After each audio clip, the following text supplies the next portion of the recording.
Bonsoir à tous, ravi de vous retrouver dans le Club Cycliste. On va parler vélo, évidemment, tout au long de cette émission. Regardez le programme de ce numéro du Club Cycliste. On va faire un bilan dans quelques instants, un bilan de la saison pour le team Cofidis, pour le team DSM. On sera d'ailleurs dans quelques instants avec notre invité, avec le coureur professionnel au sein du team Cofidis, Rémi Rochat, qui sera avec nous et qui est avec nous justement dans quelques instants. Bonsoir Rémi, à tout de suite. On parlera également du mercato avec les coureurs qui sont sans contrat pour 2022. On va demander à Rémi Rochat et également à nos consultants sur qui il faut se jeter. Et puis on terminera cette émission par, ça fait pas mal de bruit, EF Nippo qui ne rigole pas avec ces coureurs qui n'utilisent pas le bon vélo ou qui testent leur futur vélo durant l'intersaison. Pour en parler de tous ces sujets, eh bien, on a Julien Gay, notre consultant. Bonsoir. Bonsoir. Ex-coureur professionnel au sein de l'équipe Aubert 93, également Roubaix, ex-coureur amateur de très haut niveau. Et puis on a avec nous Renaud Broban qui est en visio avec nous. Renaud Broban qui est journaliste. Très connu sur Twitter notamment, et un compte à suivre. Je vous invite les amis à aller suivre le compte de Renaud Broban pour ne rien manquer de l'actualité cycliste nationale et internationale. Bonsoir Renaud, merci d'être avec nous. Et puis également Rémi Rochat, vous l'avez vu il y a quelques instants, coureur professionnel au sein de l'équipe Cofidis. Merci beaucoup Rémi d'être avec nous dans le club cycliste. Comment ça va ? Bonsoir à tous, merci, ça va bien et toi ? Ça va, nickel, merci beaucoup. On commence tout de suite avec toi Rémi, quel bilan on va faire le bilan de Cofidis de ton équipe dans quelques instants et ton bilan personnel, toi, quel bilan tu tires de cette saison 2021 pour toi ? Personnellement, je pense que je peux tirer quand même un bon bilan de ma saison, c'est ma première saison au World Tour, donc j'espérais vraiment confirmer mon niveau que j'ai montré assez ponctuellement la semaine dernière, donc avec le peu de jours de course que j'avais. Et finalement, je pense que j'ai rapidement montré que j'étais au niveau World Tour pour accompagner et aider l'ensemble de l'équipe, particulièrement Guillaume Martin. Avec également cette saison, pour toi, Rémi, la découverte des grands tours, avec une participation au Tour d'Italie et une autre sur le Tour d'Espagne. Ça, c'est un des éléments marquants, forts de ta saison.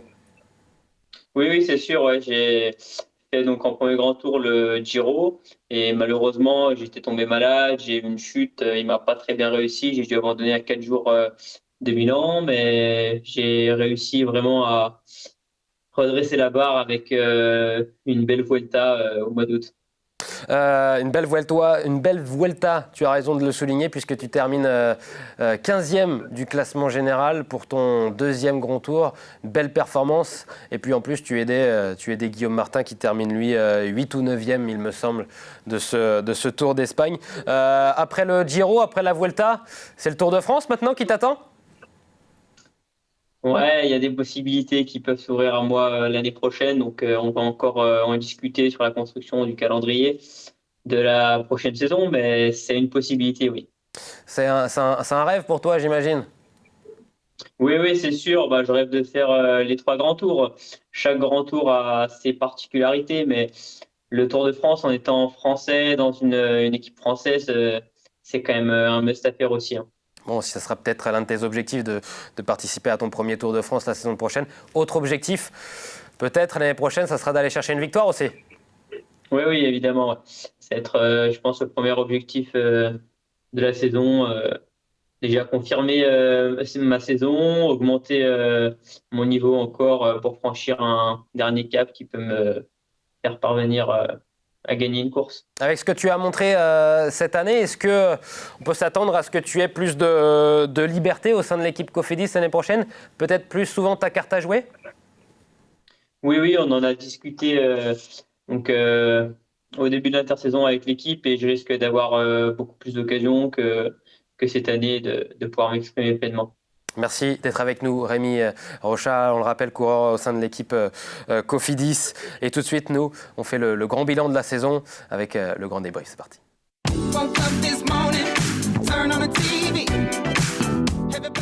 Le grand bilan des équipes. On commence par l'équipe Cofidis, la tienne, Rémi. Julien, pour toi, est-ce que l'équipe Cofidis a fait une bonne saison, mauvaise saison? Alors pour moi, le Cofidis n'a pas atteint ses objectifs. Ils ont 5 victoires cette année. Pour moi, c'est insuffisant quand on a un coureur comme Elia Viviani dans son équipe. Quand il était chez Deceuninck Quick-Step, il avait déjà il gagnait 10 à 15 victoires par an. Non, pour moi, Cofidis n'a pas atteint ses objectifs. Une équipe comme celle-ci devrait au moins être entre 15 et 20 victoires. 5 victoires, c'est très peu, même si je crois qu'il y en a plus que 5. Il doit y en avoir 12. C'est sûr qu'il n'y en a pas 15 des victoires, mais il me semble qu'il y en a, il y en a 12, il me semble, voilà, avec les victoires, si on compte quelques classements généraux, peut-être. Peut-être pas compter les classements généraux. Au final, ça fait 12 victoires. Et puis, on retiendra évidemment la 8e place au Tour de France de Guillaume Martin, la 9e au classement général de la Vuelta, la 6e à Paris-Nice, et puis Paris-Roubaix avec une 6e place de Christophe Laporte. Renaud, qu'est-ce que tu penses de la saison de Cofidis ? C'était un peu sévère, je trouve. Cofidis a quand même fait une saison mieux que l'an passé. Certes, c'était une saison particulière, mais je pense que Guillaume Martin a franchi un petit cap. Il a fait quand même 2 top 10 sur les 2 grands tours, le Tour et la Vuelta. C'est une très bonne performance. Ils sont que 3 à l'avoir fait cette saison. Je crois qu'il y a Egan Bernal et Enric Mas. Ouais. Donc ouais, ce qui est dommage, c'est que sur le Tour de France, ils sont toujours à la recherche de victoires d'étape. Ça fait de nombreuses années qu'ils n'ont pas gagné sur le Tour de France. C'est peut-être le point noir. Et après aussi, je trouve que Elia Viviani, c'était une belle recrue, mais je pense que voilà, il a gagné sur des étapes, sur des courses françaises de seconde zone, on va dire. Il n'a pas été recruté pour ça et c'est peut-être le gros point noir de la saison. Un des grands objectifs de l'équipe Cofidis avant le début de la saison, c'était de gagner, tu l'as dit Renaud, sur le Tour de France, ce qui n'est pas le cas depuis de longues années pour l'équipe Cofidis. Cédric Vasseur qui avait déclaré ne pas gagner serait un échec. Hélas, pour l'équipe française, ils n'ont pas réussi cet objectif. Rémi, sur le plateau, on est plutôt partagé, à savoir si Cofidis a fait une bonne ou une moins bonne saison. Toi qui es dans cette équipe, est-ce que l'équipe est plutôt satisfaite de la saison ? C'est sûr que pour une équipe pour le Tour, donc il y a forcément eu des équipes bien meilleures cette année, mais il ne faut pas oublier aussi l'année passée, c'était sa première année seulement dans la catégorie World Tour. Et donc, si on compare à l'année passée, cette saison a déjà été meilleure. Le Tour de France, certes, il n'y a pas eu de victoire d'étape. On ne peut pas dire. C'est vraiment le point noir. Il me semble que c'est depuis 2008 que l'équipe n'a pas gagné sur le Tour. Et je pense que ça ferait vraiment passer un gros cap mental à l'équipe et tous les supporters français. Mais la cohésion, je pense que l'alchimie collective de l'équipe pour la performance a quand même bien évolué cette année par rapport à l'année passée. Je ne peux pas en être complètement certain parce que j'y étais pas l'année dernière, mais il y a vraiment quelque chose qui essaye de se construire et pour l'année prochaine, ils essayent vraiment de construire avec ces bons éléments et d'essayer d'apporter d'autres recrues autour de ça pour continuer d'évoluer. Et même on sent que pour le pôle performance, on est vraiment dans le bon sens et tout le monde essaye de faire progresser l'équipe. Une 15e place au classement UCI pour l'équipe Cofidis. J'ai mis également Victor Lafay dans la petite infographie que vous avez vue. Victor Lafay qui a gagné l'une des plus belles victoires cette année pour l'équipe Cofidis. C'est une superbe victoire d'étape lors du Tour d'Italie. Et puis il y a Guillaume Martin qui est le leader, le grand leader de cette équipe française. Renaud, pour toi, Guillaume Martin, c'est une saison encourageante ou une saison plutôt insuffisante ? Après, c'est quand même encourageant parce qu'il a commencé la saison blessé. Je pense qu'il y a eu une préparation un peu chamboulée. Et après, si, c'est quand même encourageant parce que faire 2 top 10 sur 2 grands tours, c'est quand même très rare hein, dans le peloton actuel. Et j'aurais aimé quand même, il s'est battu, hein, mais j'aurais aimé qu'il porte le maillot rouge sur la Vuelta. Ça aurait été un petit déclencheur Ouais. qui aurait été intéressant. Il était deuxième pendant presque une semaine, je crois, hein, sur la Vuelta. Et voilà, non, c'est une bonne saison. Certes, il a toujours à la recherche de la victoire en World Tour, mais je pense que s'il continue comme ça, il va réussir. Avec un gros mercato hein, pour l'équipe Cofidis qui a débuté, Yonis Aguirre, François Bidard, Brian Cocard qui a été recruté, Benjamin Thomas, Davide Chimolai, Max Walscheid, Villela, Alexis Renard, on a Kreder, on a Toumiré et puis on a Axel Zingle qui a été cherché du côté de Delco, qui est passé stagiaire d'ailleurs cette année au sein de l'équipe Cofidis. Donc un gros recrutement pour l'équipe Cofidis avec Viviani qui va s'en aller, Christophe Laporte, hélas pour l'équipe française qui va s'en aller vers la Jumbo-Visma, Nicolas Hédé qui va rejoindre Arkea Samsic. C'est un gros mercato quand même de la part de Cédric Vasseur. Oui, moi je pense qu'ils ils vont se renforcer pour l'an prochain. Ils ont recruté de très bons coureurs.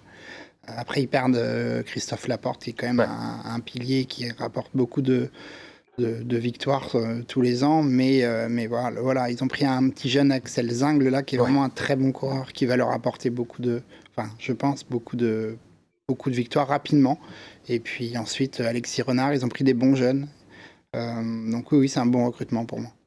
Voilà pour le bilan de l'équipe Cofidis. On passe à l'autre équipe au programme ce soir, l'équipe allemande du team DSM. Très bonne saison, mauvaise saison ou très mauvaise saison. Renaud, qu'en penses-tu ? C'est une saison mitigée. Ils ont fait un beau recrutement en prenant Romain Bardet notamment, qui a gagné cette saison, donc c'était quand même une bonne confirmation. Mais après, voilà, d'ailleurs, ça n'a pas suivi. Les sprinters n'ont pas tellement répondu présent. Et ça s'est vu dans les résultats. Hein. 8 victoires pour une équipe de ce calibre, c'est pas beaucoup. Et après, on pense notamment aussi à des tensions dans l'équipe qui ont un peu... c'était un peu le fil rouge de la saison. En fait, on a eu beaucoup de retours de mauvaise gestion dans l'équipe, de critiques de certains coureurs. Donc ça aussi, c'est à souligner, je pense. Ouais, des coureurs qui veulent mettre fin à leur contrat prématurément. C'est vrai que c'était le lot cette année de l'équipe DSM. 21e au classement UCI, Julien, pour l'équipe DSM. Alors que l'équipe, la saison dernière, cette équipe, c'était pas DSM, c'était la team Sunweb, si je dis pas de bêtises, était 5e en 2020. Là, on n'est pas loin de la catastrophe quand même pour l'équipe DSM cette saison. Oui, c'est une saison vraiment catastrophique pour eux. Il y a des coureurs qui n'ont pas du tout confirmé. Hein. Je pense à Jay Hindley qui crée un peu la polémique pendant la saison. Il voulait partir et voilà, ça n'a pas créé beaucoup de bien dans l'équipe. Après, ils ont perdu Marc Hirschi aussi en tout début de saison. Je ne sais pas si c'était prévu. Et puis après, il y a des coureurs qui n'ont pas du tout. Tige Benoît, qui pour moi est un très bon coureur, qui devrait être leader, n'a pas fait de grands résultats. Le sprinter Chase Ball, qui n'a pas non plus été très performant cette année. Craig Andersen également, qui a gagné 2 étapes au Tour l'an dernier, il me semble. Qui cette année n'a pas gagné de course. Donc oui. Après, il y a eu quand même du bon. Hein. Michael Storer, malheureusement, il ne reste pas dans l'équipe, mais est quand même un très bon coureur et qui a gagné quand même 2 étapes à la Vuelta. C'est quand même déjà très bien. Rémi, tu l'as vécu de l'intérieur. Tu as couru de nombreuses fois aux côtés de cette équipe DSM cette saison. C'est assez surprenant quand même. On s'attendait à beaucoup mieux de la part de l'équipe de Romain Bardet. Oui, c'est sûr. Pour moi, Sunweb, c'est vraiment une des meilleures équipes World Tour. On l'a vu l'année passée. Après, l'année passée, on garde vraiment en mémoire les victoires de Marc Hirschi sur le Tour de France. Mais c'est sûr que il manque Romain Bardet. Il est arrivé, donc il a confirmé vraiment son retour en forme. Donc, je pense que c'est le point positif pour eux cette saison. Mais c'est vrai que, vu leur effectif, il manque certainement de quelques gros résultats cette saison. Ouais, c'est vrai que c'est plutôt Romain Bardet qui tire cette équipe vers le haut. On va revoir peut-être une dernière fois les résultats de cette équipe DSM avec Romain Bardet qui prend une 7e place au classement général du Giro et une 8e place au général, c'était sur le Tirreno. Tidj Benoît également qui fait une belle 5e place à Paris-Nice et une 7e place sur le monument Liège-Bastogne-Liège. Voilà pour le bilan de l'équipe DSM. Je vais vous décevoir, messieurs, mais on n'a pas le temps pour le quiz. Hélas, je préfère prendre du temps pour parler du mercato, le mercato à venir, avec des coureurs qui sont sans contrat pour 2022. Ça ne vous aura certainement pas échappé, messieurs. Je vais commencer par toi, Renaud. Les coureurs qui sont sans contrat en 2022, il y en a certains qui sont très bons, certains qui ont attiré votre regard. Sur qui il faut se jeter, à ton avis, Renaud? Je pense qu'il faudrait se jeter sur Sébastien Langeveld, tout d'abord. Certes, il est âgé, il a 36 ans, mais quand j'ai vu qu'il était sur la liste des coureurs libres, j'étais assez surpris parce que c'est quand même un équipier modèle pour les classiques du printemps. C'est une expérience rarement égalée dans le peloton. Il a fait 16 Roubaix, 14 rondes. Et cette année, il a fini 16e de Paris-Roubaix. Donc, quand même, je pense qu'il peut apporter beaucoup dans une équipe qui veut viser quelque chose sur les classiques du printemps. Et j'étais assez surpris de le voir libre. Donc, je pense que c'est une bonne pioche. Après, j'ai pensé aussi à un autre coureur, c'est Domenico Podovivo. Donc, il a été victime de la fin d'arrêt de l'équipe Kubeka. Il est âgé, 38 ans. Mais je pense qu'il est assez frustré de la saison. Il a abandonné sur le Giro, donc il n'a pas montré toutes ses qualités. Il a été blessé, mais il a su se remobiliser. Il a fait 6e sur le Tour de Suisse. Et je pense que ça serait plaisant de le voir une saison de plus, au moins pour qu'il participe au Giro. Et pourquoi pas le voir briller sur ses terres. Surtout que l'année prochaine, le Giro passe pas très loin de chez lui, de sa ville natale, à 40 km environ. Donc voilà, j'aimerais le voir continuer. Je pense qu'il peut encore montrer certaines bonnes choses. Et je pense que c'est une bonne pioche pour une équipe continentale pro italienne, par exemple. Et mon troisième coureur sur lequel je me suis penché, c'est Peter Kinnock. Donc c'est un coureur qui a fait une sorte de burn-out au début de la saison 2019. Il a quitté le peloton quasiment de jour au lendemain. Et après 2-3 saisons blanches où il s'est complètement focalisé sur lui-même, il souhaite retourner dans le peloton. Et pour rappel, c'est quand même un coureur qui a un bon petit palmarès. Il a brillé sur le Tour d'Autriche, qu'il a remporté. Il a gagné 2 étapes sur le Dauphiné. Il est passé chez Sky, chez Labora, donc il a quand même une bonne expérience. Mais bon, quand on fait une coupure aussi longue, c'est vrai que c'est compliqué de donner des garanties à des équipes. Et sur les récentes vidéos qu'il a publiées, il a l'air affûté. Mais bon, voilà, j'espère qu'une équipe pourra lui donner une chance de se montrer. Et voilà, je pense que c'est 3 bonnes pioches pour la saison prochaine. L'œil fin de Renaud Breban qui aperçoit même sur les vidéos l'affûtage des coureurs. Rémi, Peter Kenno, après un arrêt, après un burn-out, on peut le dire, du vélo, tu y crois? Est-ce qu'on peut revenir revanchard? Je pense, oui, Peter Kenno, en effet, ouais, ça peut être vraiment une très bonne pioche. C'était un excellent coureur avant qu'il arrête sa carrière.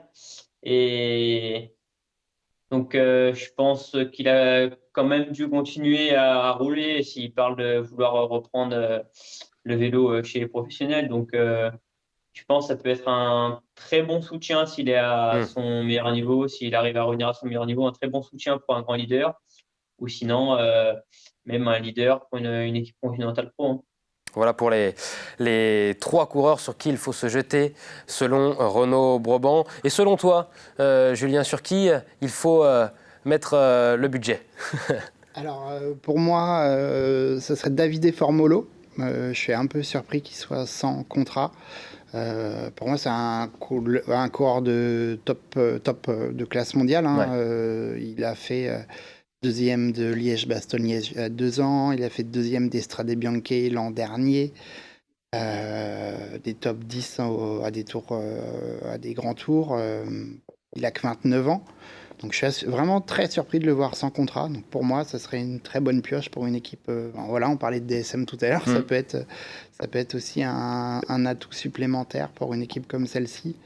En plus, voilà, il était dans une très grosse équipe où il a dû rouler, je pense, pour ses leaders. Donc voilà, un coureur plein de talent et qui reste malgré tout très jeune. Voilà, après j'ai misé sur la jeunesse, Caden Groves, qui est un coureur peut-être qu'on ne connaît pas beaucoup. Un bon sprinter. Un très bon sprinter qui passe également bien les bosses, qui a fait de belles performances. Ça fait que 2 ans qu'il est pro, il fait de belles performances, il gagne une course minimum par an. Il a que 22 ans. Moi, j'ai couru avec lui il y a 2-3 ans et il gagnait quasiment en tout au sprint. Donc voilà, c'est pour ça que j'ai mis ce coureur-là. Je ne comprends pas trop que des équipes ne se jettent pas dessus. Et ensuite, au niveau français, j'ai mis Emmanuel Morin parce que c'est un coureur qui a que 26 ans, je trouve qui est complet. Il est souvent échappé, souvent placé. Il fait des top 10 il a fait des top 10 dans les grands tours. Il a failli gagner une Coupe de France en fin d'année. Voilà, pour une équipe continentale pro française, pour moi, ça serait une bonne pioche de l'avoir dans son équipe. Ouais. Emmanuel Morin, et ça, c'est pas Rémi Rochat qui nous dira le contraire, évidemment. Pour une équipe, s'il veut un bon rouleur, un bon coéquipier, c'est sur Emmanuel Morin qu'il faut compter. Oui, c'est sûr. Mais je crois que Manu, l'année prochaine, il a déjà un petit plan. Mais sinon, c'est vrai que ouais, c'est un très bon coureur. Il a beaucoup été au service de l'équipe cette année. Et l'année passée, dès qu'on lui a donné sa chance sur la Vuelta, il a accumulé plusieurs top 10, il me semble. Et avec peut-être dans les papiers une prolongation aussi chez Cofidis qui pourrait venir, on ne sait pas, on n'est pas dans la tête de Cédric Vasseur, évidemment. Rémi, du coup, toi, tes 3 coureurs qu'il faut prendre.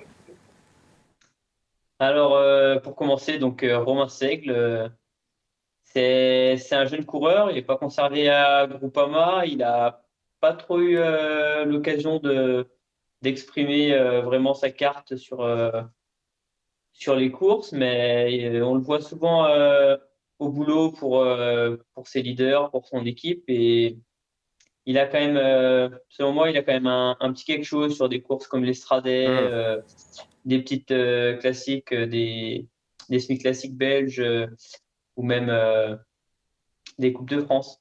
Je pense qu'il a vraiment sa carte à jouer sur ce genre de course. Il peut ramener quand même des points si il peut jouer sa carte dans une moindre équipe que Groupama. Et puis en deuxième, tu as mis Jempri Drucker, pardon. Je vais y arriver. C'est ça, ouais. Ton ex-coéquipier.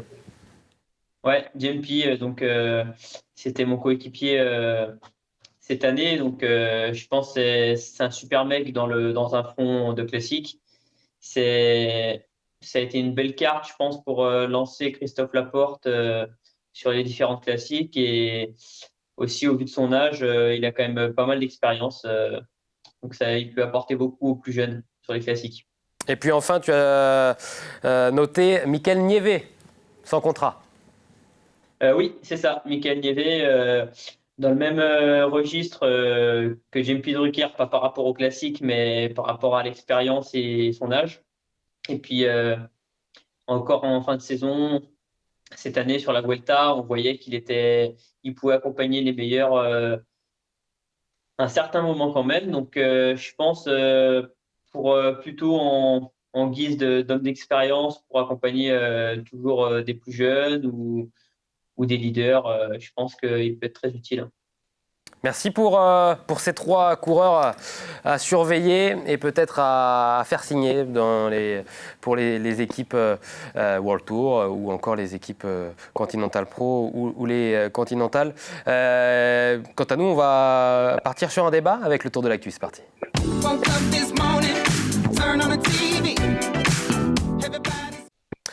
Nous voilà pour le tour de l'actualité et une question, ça a fait le tour un petit peu des réseaux sociaux depuis dans les derniers jours. L'équipe EF Nippo, EF Éducation de Nippo, a-t-elle raison de sanctionner ses coureurs? On va le voir justement à l'image avec une vidéo qui a fait un petit peu le tour du monde malgré Sergio Higuita et après donc le coureur Sergio Higuita, eh bien l'équipe EF Education Nippo menace désormais de licencier Lawson Craddock, aperçu à l'entraînement avec un vélo Giant.